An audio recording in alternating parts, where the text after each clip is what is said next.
Out some new cards for the UAs. Plus, there's a really good card. If any of you guys do play Rush Duels, it will be showed off here as well. But more importantly, there's a lot of really cool UA cards. So anyways, let's go ahead and start it up. So first off, we're going to be looking at the UA Libero Spiker over here. And it is going to be a level 4 Earth Warrior effect monster with 1800 attack and 1800 defense points. And it says, you can special summon it using the procedure written in its first effect with this card's name only once per turn. You can use the second effect with this card's name only once per turn. You can special summon this card from your hand by returning a UA monster you control to the hand, except for a UA Libero Spiker. During your opponent's main phase, as a quick effect, you get to shuffle one level 5 or higher UA monster from your hand into the deck. And if you do, special summon one UA monster with a different name from that monster from your deck, then return this card from the field to your hand. So that's kind of cool. You can kind of maybe dodge something, and then on top of that, get out whatever you want from the deck, which could be pretty good. Speaking of pretty good, we got a new level 8 UA coming out into the game. And this is going to be the UA Playing Manager. Here's the zoomed up artwork. It's got 2000 attack, 2600 defense points, and is a level 8 Earth Warrior. In fact, they're all warriors, I believe. Anyways, you can use each effect amongst the first and second effects with this card's name only once per turn. If you normal or special summon a UA monster, you can special summon this card from your hand.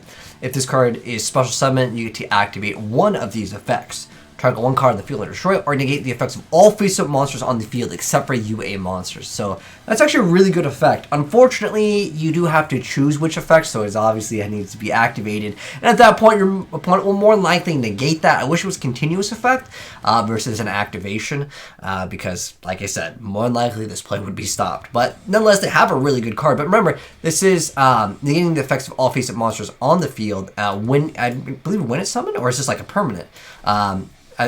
I think this card it has a really good effect, but again, good luck trying to get it out going second for the most part. But let's go and check out the rest of the support. Next up, we have the UA Hyper Stadium over here. So it's a field spell that says this card is always treated as an FA card.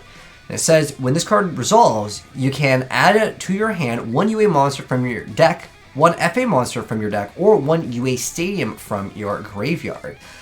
And then it says that you can reveal one field spell in your hand and pay 1000 life points, and during your main phase, this turn, you can normal summon one UA or FA monster face up in addition to your normal summon or set. You can only gain this effect once per turn. So that would be pretty dang cool to get, you know, just a little bit more of a summon in case your plays get stopped, because as you guys know, Yu-Gi-Oh has lots of disruptions right now, and UA would probably need more than you know, midfield, which was like the main the card, if I remember correctly. It's been a while since I played UAs though. It's been a while probably since a lot of people played UAs. Anyways, FAs, by the way, are not part of the archetype, although they're trying to fuse them. FAs are the little race cars that would start gaining levels, and then they gain, like, it's kind of like a bootleg Fortune Lady. But nonetheless, next card up over here, the UA Locker Room. And it is going to be a quick play spell that says this is always treated as an FA card.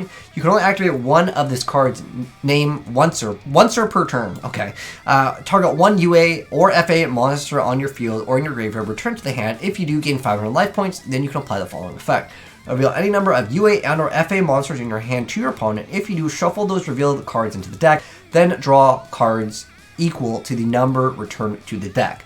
So that's actually pretty good. It lets you like cycle through cards, and if they just have like any link monster they can link off, this could be really good just to add a lot more consistency. It is only the monsters, but at the end of the day, most of the stuff, I mean, it's just going to search out the other cards anyways, right? Especially with the newer support. So I think that's definitely a great little card just to have a little bit more consistency with them. Next up, we have the UA MVP or Ultra Athlete Man of the Match. And here's the artwork of him. Looks like he's getting interviewed. I like the artwork of him. Normal trap card that says this card is also always treated as an FA card. So you can only activate one card with this card's name per turn. If a UA or FA monster you control destroys an opponent's monster by battle or inflicts battle damage to your opponent after damage calculation, you special summon any number of UA and or FA monsters with different names from your hand and or graveyard in defense position. Obviously, the graveyard, I mean, that's pretty big, but the thing is UAs is not a deck that usually gets to the point where they get to cycle through lots of cards in the graveyard, at least from my knowledge. Someone let me know. FAs, I think they have a synchro and they can make some plays.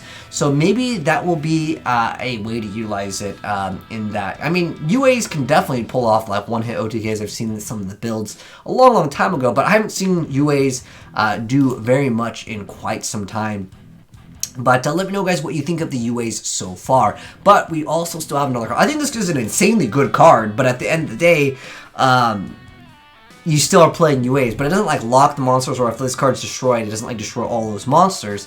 And it doesn't have any downsides, really, right? It doesn't have like negates their effects, or they're destroyed during the end phase, or you can't link summon it, except for going for like very specific warriors or something, right? So I think the card is really good, but nonetheless, we got another really cool card to check out. This is for any of you guys that play Rush Duels. This is actually not bad. It's the Flute of Calling Daemon. Maybe Call it Dragon is what it'll be called, because I think that's too hardcore for TCG. Anyways, level 1 Dark Fiend effect monster. Its requirement is you can activate this effect if 3 or more normal monsters are in your graveyard, and this card is the only monster you control. Effect is to send this card you control to the graveyard, then choose one normal monster in graveyard and special summon in face-up defense position. For those of you guys that don't play Rush Duels, like Blue Eyes is one of those like really powerful cards. It's called like what is it, Legendary, and it's actually so powerful that like reborning that card would actually be really strong. So I think that's kind of cool. But nonetheless, I think UAs are getting quite a decent amount of support over here. Let me know, guys, down below what you thought of them, and hopefully you enjoyed the video. If you guys are new here, make sure you guys subscribe, turn on that bell so you don't miss out when we drop the new gameplay for the UAs, as well as covering all the rest of the new support that comes out here. And if you guys want to send me replays, feel free to go and do so at AzneyesReplays@gmail.com. I'll give you a shout out to be featured on the channel. But thanks for tuning in, guys. I'll catch you in the next video, and I'm out. Peace.